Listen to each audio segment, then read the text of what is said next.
The Bourne Gulf. That's not right. Green Zone. Honest mistake.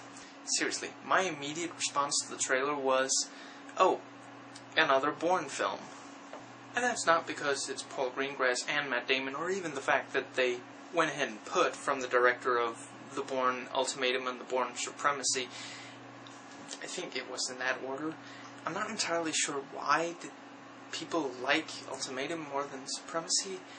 Anyway, it's because the trailer was very much edited to look like more Bourne. Right down to the evil man-in-a-suit CIA dude getting a call from Damon in which he says, I know what you did. Okay, so it's not quite I remember everything, but still, it's in the same ballpark. So for anyone wondering, no, this is not more Bourne. It was made to look like it in the trailer, but the film is not Bourne. There are some similarities. The US government is again, the bad guy, and in general, to some extent, authorities and those that blindly follow orders.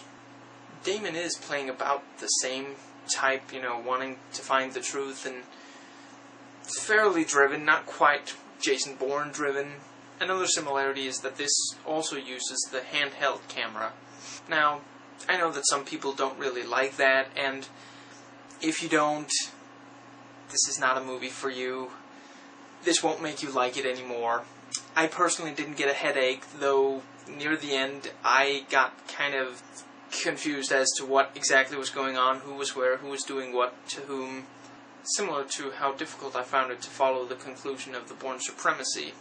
Other than that, I can't really say anything about the camera work other than if you like the style, you're going to like it. It's good, it's well edited, the cinematography is really good, and it does put you right there in the action. And it, to me anyway, felt just as right for this movie as it did for Bourne 2 and 3. This is perhaps more of a political thriller than what the Bourne films were. It's very exciting throughout. When there isn't adrenaline-pumping action going on, there's, thick tension. And I'm not going to claim that this movie lost me for a second of the 1 hour, 45-minute running time. Character development and acting are really good, and the dialogue is the same kind of very to the point and smart, and a lot of information in not that many lines as it was in the Bourne films, although there are a couple of lines that just really spell it out, as if one of the writers thinks that at least some of the audience members are complete and utter morons. The message is extremely obvious and rather dated. If anyone is in fact surprised by the revelation of this movie, then how on earth did you miss it? Have you not been watching the news for the last 7 years? Seriously, this is not a recent discovery. We have known this for years. But yeah, all in all, it's fun. I was hoping for an entertaining ride, and that's what I got. No more, but certainly no less either. If you like political action thrillers, if you like Paul Greengrass's directing style, if you like Matt Damon, if you like the subject matter, if the setting intrigues you, by all means go for it. Don't expect it to tell you anything you didn't already know, and don't expect its politics to be balanced. That was my spoiler-free review. I hope you enjoyed it. See you next time.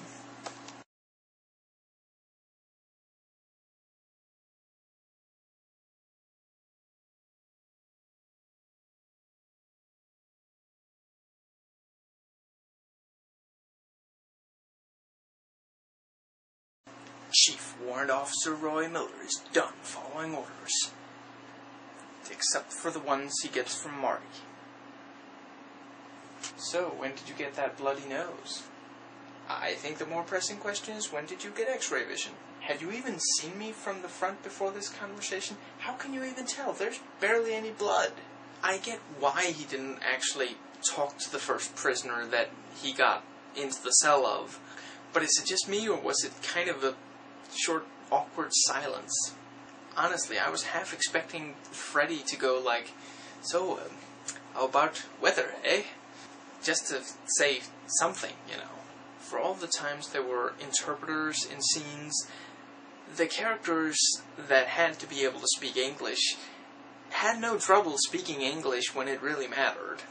There were several very anti-Bourne moments in this movie, but I think one of the strongest is when he meets, his clear nemesis guy, and he just, jumps at him to get him to not shoot Al-Awari, I think his name was, and then that's it.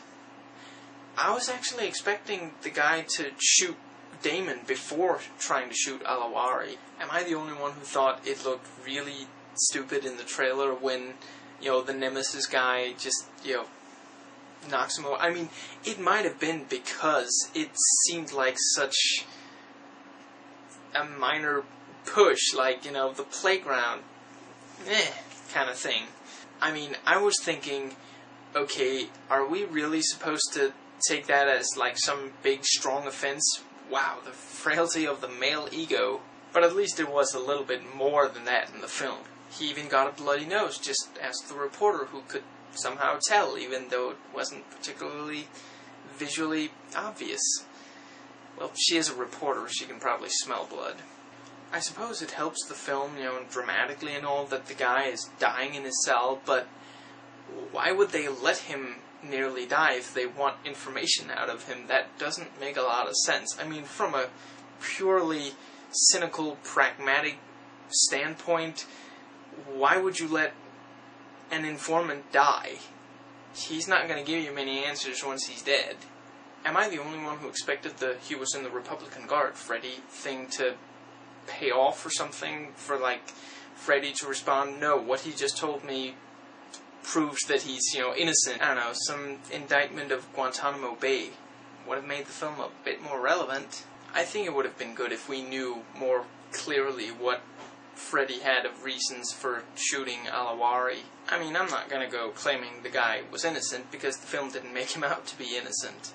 But just, I don't know, a hint, like, you know what he did to my family? Something.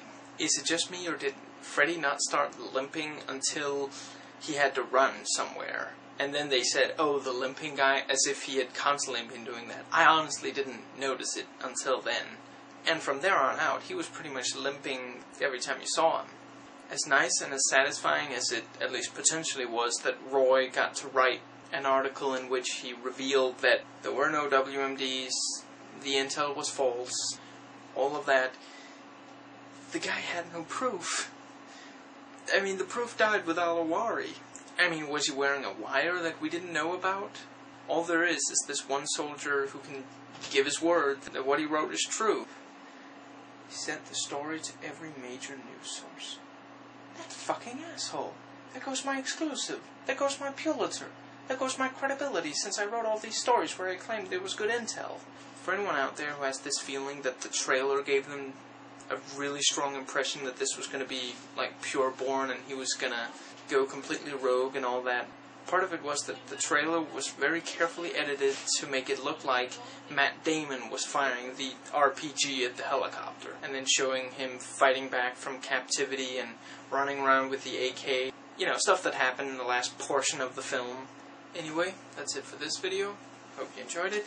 See you next time.